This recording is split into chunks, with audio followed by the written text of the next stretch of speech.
안녕하세요. 필리핀에서 살아가는 기쁨, 필살기 채널의 최 선생입니다. 마지막 모알보알 다이빙은 태풍 때문에 제대로 즐길 수가 없었죠. 그래서 이번에 다시 모알보알을 찾았습니다. 이곳에는 제 소중한 인연이 있기 때문에 더욱 특별하죠.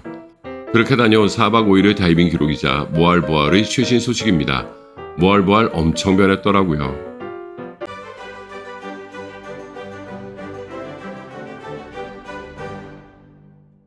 이 소박하지만 아름답고 온갖 정성이 가득 묻어있는 리조트를 운영하고 있는 젊은 부부와 제겐 특별한 인연이 있습니다. 제가 중동 여행을 다니다가 들른 다합에서의 인연이죠.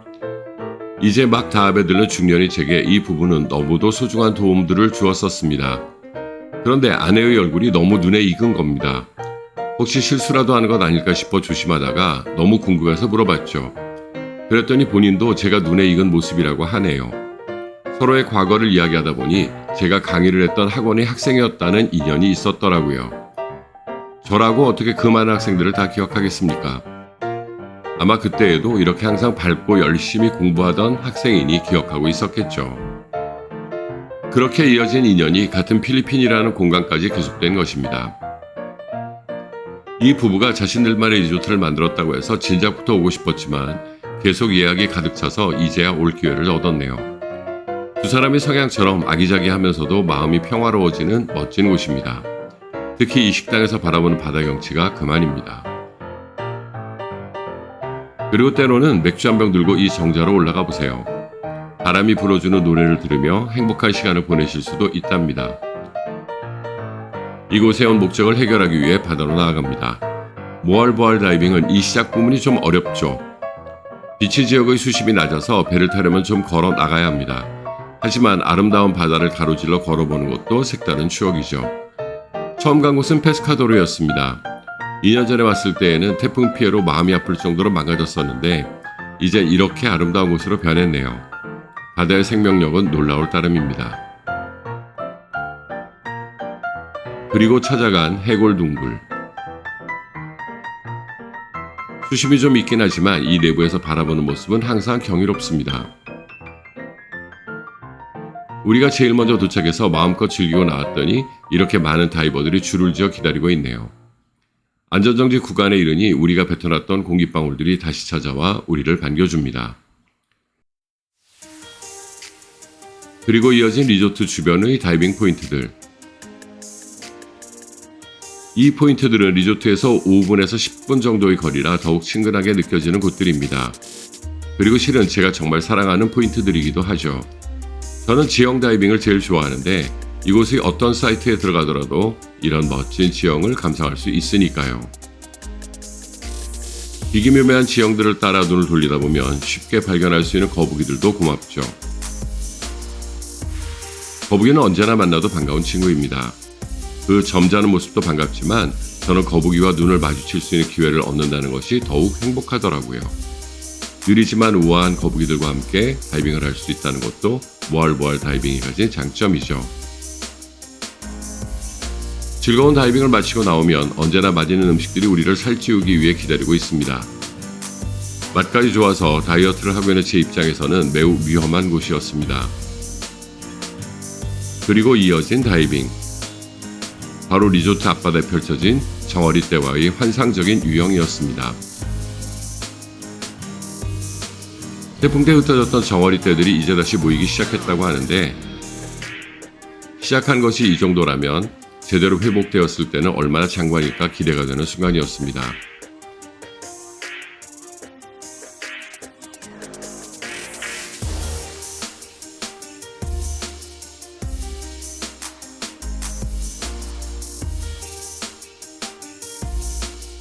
그리고 우리는 밥마시를 나섰습니다. 항상 집밥만 먹을 수 없으니 외식도 해야겠죠. 게다가 제 제자 부부인데 제가 한 끼 사야죠. 하지만 아쉽게도 저녁 식사 비용은 함께했던 형님이 내주셨습니다. 조금 일찍 나온 우리는 예전 번화했던 골목을 먼저 찾았습니다. 하지만 이곳이 이제는 손님이 끊긴 낙후된 지역이 되어버렸다고 하네요. 태풍의 피해도 있었지만 그 복구가 늦어지면서 손님들의 발길이 끊어진 듯합니다. 여기 오면 항상 들르던 칠리바도 사람이 적어 보이네요.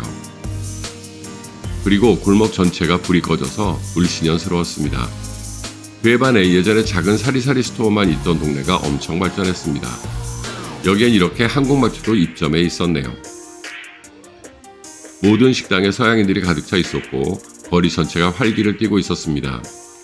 리조트에서 걸어서 10분이면 도착하는 곳에 이런 번화가가 있다는 것이 믿기지 않을 정도였습니다. 우리는 이곳에서 가장 인기 있다는 식당으로 향했습니다. 우리가 간 식당은 베츠의 그릴이라는 곳이었습니다. 저는 제가 낼 생각으로 이것저것 마구 시켰는데 결국은 형님 지갑만 턴 꼴이 되었네요. 하지만 뭐 비싼 곳은 아니니 큰 피해를 드리진 않았습니다. 우리는 케이준 슈림프 샐러드를 시작으로 이 집의 시그네처라고 하는 스모크드 하우스 BBQ 버거 그리고 윌리엄스 BBQ 백립을 시켰습니다. 모두 맛있었습니다. 특히나 저 햄버거는 꼭 드셔보세요. 보기에도 군침이 도는 패티가 예술입니다. 저는 미디엄으로 구워달라고 했는데 미디엄 레어로 구워도 맛있을 것 같더군요. 한 번도 못 가는 바람에 시도는 못했네요. 그리고 이 모히토 클래식 꼭 드셔보세요. 한 잔에 160페소인데 저희가 방문했을 때는 프로모 때문인지 한 잔을 시키면 두 잔을 가져다주는 마법을 보여줍니다. 식사를 다 마쳤지만 몬지버를 허전함에 파스타도 시켜봅니다. 슈림프 벨라지오 파스타인데 뺀내면을 사용해서 술안주로 드시기에도 좋습니다. 우리는 좀 더 시간을 가지고 음식도 더 시키고 술도 마시고 싶었지만 너무 긴 대기줄이 눈치가 보여 이쯤에서 일어났네요. 6명이 가서 배부르게 먹고 마셨는데 최종 계산된 금액은 3,490페소였습니다. 팁으로 500페소 줘서 총 4,000페소 들었네요. 모알보알의 식당들이 대체로 기본 이상은 하는데 이 집은 거의 독보적인 맛을 보장해주는 것이었습니다. 혹시 모알보알에 오신다면 꼭 들러보세요. 물속도 좋았지만 함께한 사람들이 더욱 좋아서 아주 행복한 시간을 보낼 수 있었습니다. 그리고 뭐 제 제자 부부가 운영하는 리조트이니 한마디 덧붙인다고 뭐라고는 안 하시겠죠? 물론 제자 부부가 운영하는 곳이 아니더라도 추천할 수밖에 없는 곳이니 양심의 가책은 없습니다. 모알보알에서 다이빙과 더불어 마음의 평화도 얻고 싶으시다면 꼭 기억하셔야 할 한마디가 있습니다. 바로 쉼 다이브 리조트입니다. 최현생이었습니다.